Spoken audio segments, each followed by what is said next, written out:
హాస్పిటల్కి వచ్చి బాధితురాలని అంటే మొన్న జరిగిన సంఘటన మీ అందరికీ తెలిసిందే.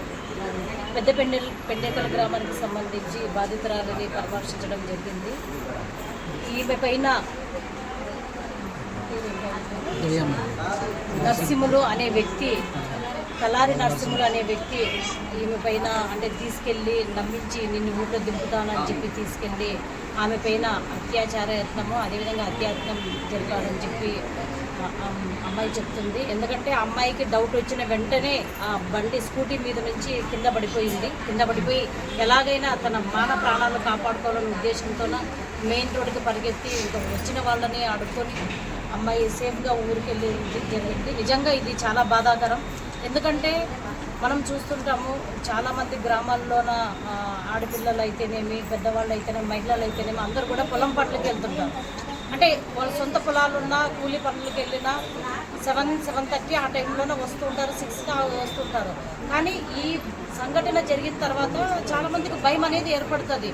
ఇట్లా వెళ్తే మాకెందుకు ప్రాణాలకు కూడా ఉండదేమో, సరిగా మాకు రక్షణ ఉండదేమనే భయంతో చాలామంది మహిళలు కూడా ఇప్పుడు బాధపడుతుంటారు. కానీ నేను ఒకటే చెప్తున్నాను, ఇక్కడ నేను రావడానికి ముఖ్య కారణం ఒక సాటి మహిళగా ఆమెని పరామర్శించాను. ఎందుకంటే ఆమె సర్పంచ్ పార్టీ ఏదైనా సరే ఆమె పైన జరిగిన దాడిని నేను తీవ్రంగా ఖండిస్తున్నాను. అట్ ద సేమ్ టైం ఎవరైతే తలారి నరసింహులు ఈ దాడికి బాధ్యుడైనాడు వాళ్ళని ఆల్రెడీ ఎఫ్ఐఆర్ అయింది. నేను మధ్యాహ్నమే సిఐ గారితో కూడా మాట్లాడాను. ఇమ్మీడియట్గా ఆయన్ని అరెస్ట్ చేస్తామని చెప్పారు. ఎందుకంటే ఆయన కూడా ఏవో దెబ్బలు తగిలినాయి, ఆయన కూడా తీసుకున్నాడు అంటే వైద్య పరీక్షల నిమిత్తం ఆయన ఎక్కడో వేరే చోట ఉన్నాడని చెప్పడం జరిగింది.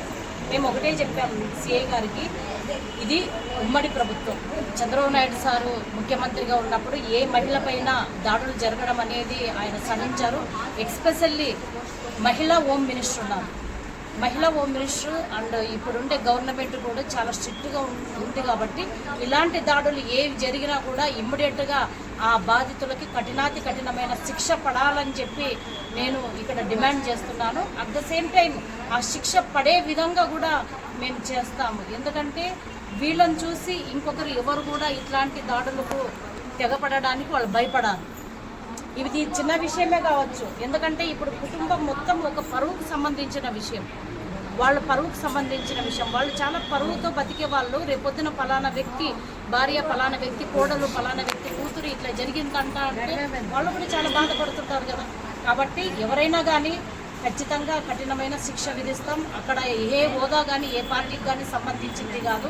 ఆ వ్యక్తి ఎవరైనా కానీ ఆయన గవర్నమెంట్ ఉద్యోగి అంటున్నారు. మేము కూడా ఖచ్చితంగా ఇది ఎమ్మెల్యే గారి దృష్టికి కూడా మేము తీసుకెళ్తాము. ఎమ్మెల్యే గారి ద్వారా కూడా ఒత్తిడి తెప్పించి అతనికి ఇమ్మీడియట్గా ఆయన్ని జైల్లో పెట్టే విధంగా మేము తీసుకుంటామని చెప్పి ఈ సందర్భంగా తెలియజేసుకుంటాం. సాటి మహిళగా ఇలాంటివి ఏ దాడులు జరగకూడదని ఇంకొకటి ఇప్పుడు ఎస్ఐ గారి పైన కూడా వీళ్ళు కంప్లైంట్ చేస్తున్నారు. బట్ మేము అధికారులకు ఒకటే తెలియజేసుకుంటున్నాము, దయచేసి ఒక మహిళ పోలీస్ స్టేషన్కి వచ్చినప్పుడు మీరు తప్పకుండా వాళ్ళని ఎంతో బాధ ఉంటే తప్ప మహిళలు పోలీస్ స్టేషన్ వరకు రారు. ఎందుకంటే గడప దాట బయటకు రాని మహిళలు పోలీస్ స్టేషన్కి వచ్చి కంప్లైంట్ చేశారు అంటే వాళ్ళు అన్నీ వదిలేసుకొని మాకు ప్రాణాలకు భయంగా ఉంది, ప్రాణరక్షణ ఇవ్వండి మహాప్రభు అని చెప్పి మీ దగ్గరకు వస్తారు. అలాంటి వాళ్ళని మీరు ఖచ్చితంగా వాళ్ళు బాధలు విని కూర్చోబెట్టి ఫస్ట్ ప్రియారిటీ మీరు మహిళలకి కల్పించవలసిందిగా నేను ఇక్కడ ఉండే డిపార్ట్మెంట్ కూడా నేను కోరుతున్నాను. ఎందుకంటే డిపార్ట్మెంట్ వాళ్ళు ఇమ్మీడియట్గా యాక్షన్ తీసుకుంటారు. బట్ ఐ డోంట్ నో ఎందుకు ఇలా జరిగిందనేది మాకు తెలియదు. ఇక్కడ వచ్చిన తర్వాతనే వీళ్ళు బాధితులు చెప్పారు, ఇట్లా ఎస్ఐ గారు ఇట్లా రెక్లెస్గా మాట్లాడుతున్నారు అని చెప్పారు. బట్ అది కూడా మేము ఎమ్మెల్యే గారి దృష్టికి తీసుకెళ్తాం. నెక్స్ట్ టైం ఇట్లాంటివి ఏవి జరగకుండా కూడా మేము చర్యలు చేపడతామని చెప్పి ఈ సందర్భంగా తెలియజేసుకుంటూ ఈ మహిళకు న్యాయం జరిగే వరకు మేము ఆమె వెన్నంటే ఉంటామని చెప్పి ఎస్పెషల్లీ మా